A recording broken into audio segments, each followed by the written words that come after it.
Hello, and from popular demand, I can see you clamouring for it. I'm going through the Matt Specimen large questions. I was quite surprised actually, because I thought that this was well, what's the word for it? Like well resourced in terms of like there are answers which exist online for these questions. But I'm very happy to go through it. I don't mind at all. So let's do it.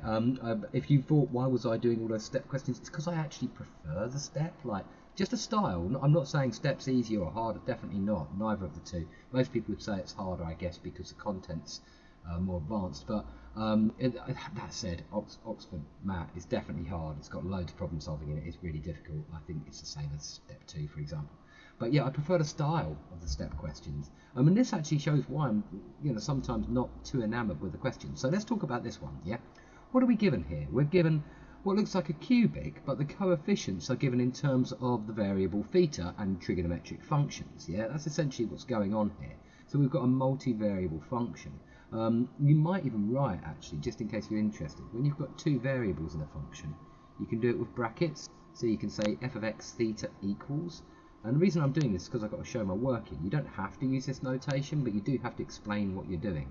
And the notation makes it slightly quicker and easier to do that. So we've got x cubed minus 1 plus cos theta plus sine theta x squared. And then we've got plus cos theta sine theta plus cos theta plus sine theta x. And then minus sine theta cos theta. I'm just going to write it all out.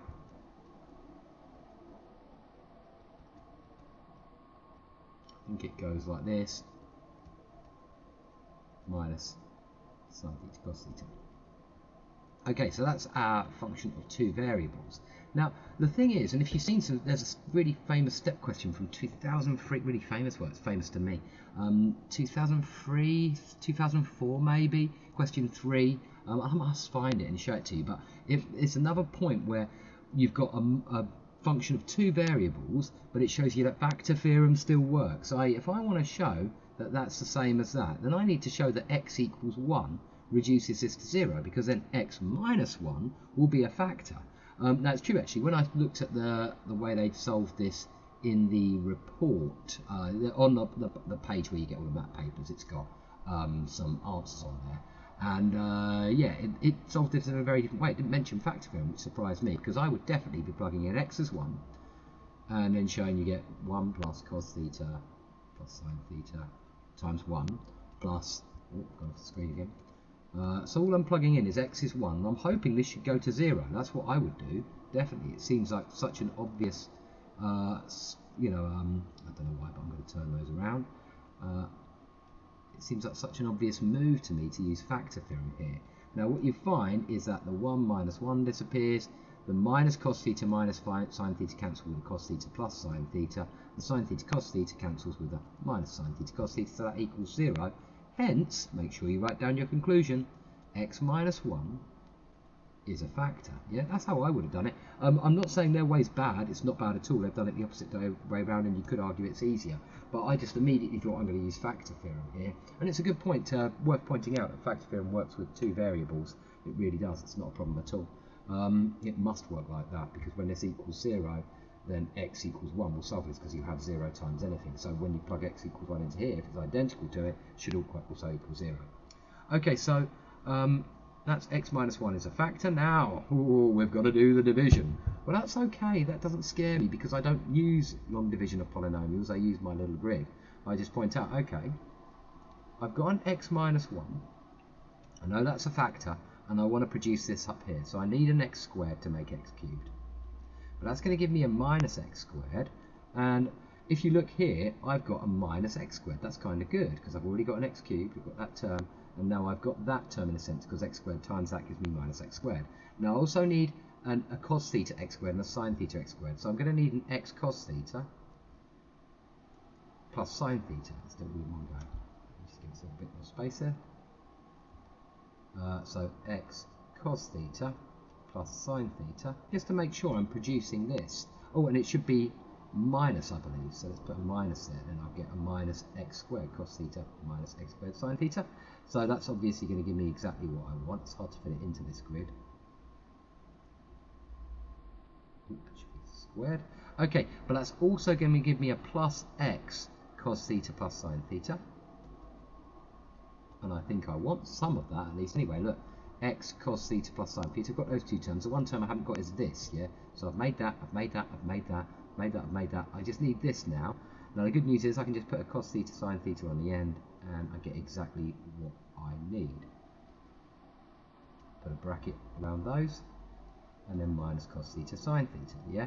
And so I can just put underneath here, now I've shown all my working with that lovely little multiplying out grid, hence, so f of x theta does in fact equal x minus 1 times by x squared minus x cos theta plus sine theta. I'm hoping this is the same as theirs, plus cos theta sine theta. I think it will be. Let's just quickly check. Yeah, cool.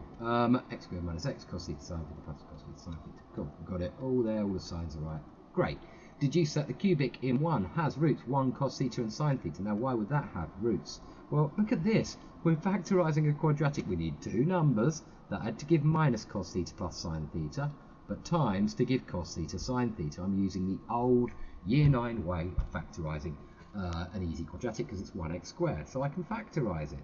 The two numbers which add to give cos theta plus sine theta negative, but times to give cos theta plus sine theta positive, are of course x minus cos theta and x minus sine theta. Quickly multiply that out in your head, you'll see you get this. And so the roots are,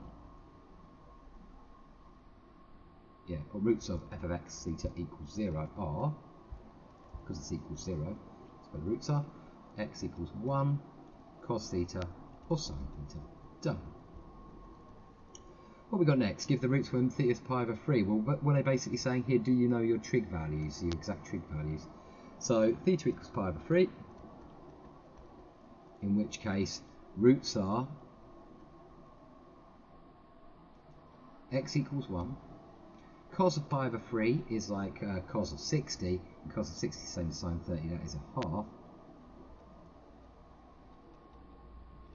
And then sine of pi over 3 is sine 60, so that is going to be root 3 over 2. There we go, I just plugged it in there. There's nothing to that question. What's the next bit? Got 3 more parts, have we? 3 and 4, 2 more parts. Oh, have I missed out for part 5 here? Because I've got part 5 written down here. Or maybe that was just me just not copying it down properly. Okay, find all the values of theta in the range of 0 to 2 pi such that 2 of the 3 roots are equal. Okay, this isn't too bad either, because if we want 2 of the 3 roots to be equal, then either 1 equals sine theta, because those are 2 of the roots, in which case sine theta equals, because we're finding the values in this range, so the 2 or 3 roots are equal, well, there's only 1 in range for that, or 1 equals cos theta, in which case you're going to get theta equals, now where is cos 1? 0 in that range, or sine theta equals cos theta, in which case tan theta equals 1, and so theta is pi over 4, or 5 pi over 4, because you've got to add pi for tan. That's the rule of thumb as I teach it anyway. For tan you always just add a pi or take away a pi. Okay, I'm just looking down my notes, just checking that I've got all the solutions because I've already checked these. Okay, what we got next? Part 4. Let's just finish it off. It's quite a friendly question, this. It's a good one to start off on your long math questions. Yeah, they have done nasty ones in this, definitely. What is the greatest possible difference between 2 of the roots? Well, the greatest possible difference between 2 of the roots, if we think about it, this root, sine theta, and never forget, sine theta, or sine of stuff, as I sometimes say, is trapped between -1 and 1, yeah? And cos theta is trapped between -1 and 1, yeah? So the greatest difference is going to be between -1 and 2. Sine theta and cos theta, by the way, are never that far apart. They've never got a distance of 2 apart. Think about their curves, they're never that far apart. You'd have to have them that far apart, you'd have to have one on the top and one on the bottom, and that just doesn't happen. Okay, so greatest difference is simply between 1 and when these are -1, which is 2. And for what values of theta does it occur? Well, it either occurs when sine theta is -1, in which case theta is 3 pi over 2, or it occurs when cos theta is -1, in which case theta is, now let's think when cos gets minus 1, pi. And so the final answers are 3 pi over 2 or pi. Show that for each such theta, the cubic one is the same. So we've just got to show that when we plug in pi or 3 pi over 2, we get the same cubic coming out. Well, let's just write down what f of x theta is again. F of x theta is x minus 1. Let's write down x minus cos theta, x minus sine theta. Now, of course, it's the same, because when theta is 3 pi over 2, f of x 3 pi over 2 is going to be equal to x minus 1, and then cos of 3 pi over 2 is minus 1, so this becomes x plus 1, and this is just x minus sine of 3 pi over 2. What is sine of 3? Oh, sorry, hang on. Oh yeah, did I use? Yeah, because I'm using pi. Sorry. Yeah. Yeah. Apologies. Let's just reverse a bit. Okay, when you plug 3 pi over 2 into cos theta, you get 0. Cos of pi over 2 and cos of 3 pi over 2 is 0, so that's just x. And then this will be x plus 1. That's where you're going to get your plus 1. Whereas if you did it with just x and pi, you're going to get x minus 1 first. And then when you plug pi into here, you're going to get, now cos of pi is x, well, it's minus 1, so this becomes x plus 1. And then the last value, you get a 0, because sine of pi is 0, so you're just going to get an x. And clearly, these two equations are the same. And that's it. So I hope that makes sense, that one. The reason why I don't like that kind of question is because quite often I'm thinking, is that all they want me to do? And I know it sounds like a bad thing, and maybe that should be a good thing, that they don't want you to do too much, but there's not really a great bit of meat on those bones. Really, I just don't feel like there's much to that one. There are some, don't get me wrong, there's some better math, long form math questions. I thought the math last year was really interesting. I thought question 2 was great in the math last year. Really enjoyed that one. It was kind of teaching you a trick. Very interesting. I found that really interesting. I find the step questions are often like that. But this old specimen question, there's just not much to it. Okay, hope you enjoyed it though, and hope it was useful. Well done for listening, and best of luck in the math or the step. Bye bye.